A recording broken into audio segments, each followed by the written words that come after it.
Бул запрограммирован 3 миллион 703 миңге. Себеби дегенде ошончо бюллетенди кабыл алат максимум. Андан ашык албайт. Туура. Вот. Ошондо өзүңүз ойлосоңуз, кантип бул жерге, если буга сырттан уже шайлоо күн болуп атса, система эч сырттан мүмкүнчүлүк бербейт. Даже мен кире албайм бул системага, программист да кире албайт. Себеби буну программист реально вот исходный код иштеген адам болсо келет да көрүп айтат, ооба ушундай норма бар экен, буга сырттан башка маалымат киргизе албайт дейт. Бул асууну гана кабыл алат. Даже бул президент келип туруп кошом десе дагы кошпойт. Вот башка госоргандардан коопсуздукту кибер коопсуздук боюнча кызматкерлер келсе да кире албайт. Себеби эми бул система уже түзүлүп калган да. Ал сенин формулаң бир компьютерде болуш керек да, бир мозгиси бар жерде туруш керек да, туура. Бир мозг должен. Я вам скажу, бул жерге маалымат келет. Могул 3 добуш келет, аны 3, 2, 1 келди. Туурабы? Туура. Могул 3 бул жерге чыкты. Сервер бул жөнөкөй сөз да, мына айтканда. Сервердин комнатада. Ошондо бираз түшүнүп, ар кандай түшүнүп атабыз. Сервер деген бул мына айтканда комната. Жана сайтта деп атпайсызбы? Сайт буяка тиешеси жок. Бул буякта турат. Сайттагы система. Сайттагы система. Сосын аякта да кичинекей өзүнүн деген мындай сервери турат. Компьютери бар. Компьютери. Анан өзүнүн базасы бар, анан буякта деген мээси бар, анан баягы сайт. Буякта да графикаларды көрөт өзү. Ошол. Ондай болот.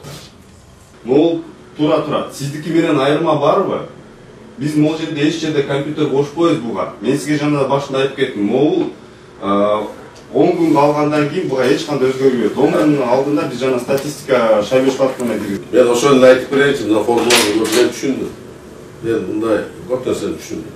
Но биз азыр биринчи партияныкында мисал көрдүк. Пайыздар өзгөрдү. Эми карап турам. Ошондой эле, допустим, өзгөрдү. Могул жерде асуудан келди 70 добуш. Могул талапкергечи. Көрдүңүзбү? Допустим, дагы бир 5 шайлоочу. Талапкерге койбой, но экинчи партияга добуш берди. Мына жериңиз 37 болот. Туурабы? Асуудан 37 добуш керек да буга партиянын өзүнө гана. Бүгүн мен ККМБга допроска кирип чыктым. Бул жерге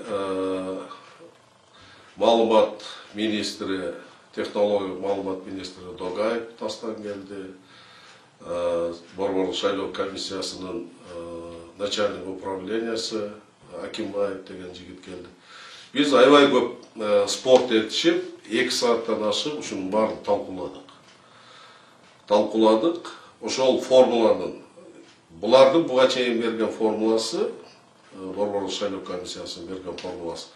Ал А7, А8 деген мисалы эч кимге түшүнүктүү эмес да. Ошон үчүн ар бир партия, ар бир специалист өзүнүн предположениясын айтып атат. Биз дагы ошол сыяктуу өзүбүздүн предположенияны айттык, бирок ошол формуланы ачык раскрывать эткенден кийин Excel программасында кайсы жерден, кайсы голос, кайсы жака кетерин, анан процентти отношенияда ошол мисалы кээ партияга берип, кандидатка бербеген учурлар бар. Ушул учурларды эске алганда ошол жерде проценттин кандай болуп өзгөргөнү. Эмне себептен формуланы түзүп атканда кээ бир добуштар 2ден саналып кеткенин баарын раскрывать эттик да. 2 сааттан ашык аябай талкууладык, спорт этиштик.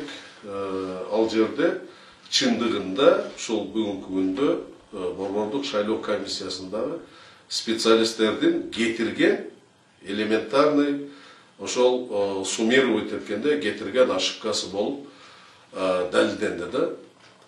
Бирок ушунун баардыгы элдин арасында сомнение калбаш үчүн биз ушундай үчөөбүз обсуждать этип атып, IT специалисттер менен чогуу, министр менен чогуу обсуждать этип атканда сөзсүз түрдө жаңкы искажение болгон шайлоо участкаларында бюллетенди кол менен санап чыгыш керек, зарыл экенине бардыгыбыз макул болдук. Ошондо гана жаңкы чыккан чек менен келген шайлоочулардын саны менен экөөнүн ортосундагы келиспештикти түздөсө боло турганына бардыгыбыз ушуга макулдаштык. Бүгүнкү күндө мен буга чейин айтканмын, мисалы ошол серверге, чындыгында серверге ал достук бурушчулар сөзсүз түрдө регистрация болот. Ким качан кирди, ким качан чыкты, ал эми ошол жерде компьютерге буга чейин биз IT технологдор менен ар кандай предположенияларды, өзүбүздүн варианттарды, өзүбүздүн зданиябызга жараша ой пикирлерди айтканбыз да. Ошол ой пикирлердин негизинде компьютерди коюп ага базаны менше заложить эткен, ал базаны өзгөрткөнгө фактически борбордук шайлоо комиссиясынын же башкалардын мындай мүмкүнчүлүгү жок экенин воочу көзүм менен көрүп убедиться эттим да. Ошон үчүн мен ойлойм, азыр ар бир участоктарда кайсы жерде сомнение болгон жерде шайлоого катышкан партиялардын өкүлдөрү менен чогуу барып бюллетенди эсептегенде ушул сомнениянын баардыгы жокко чыгат.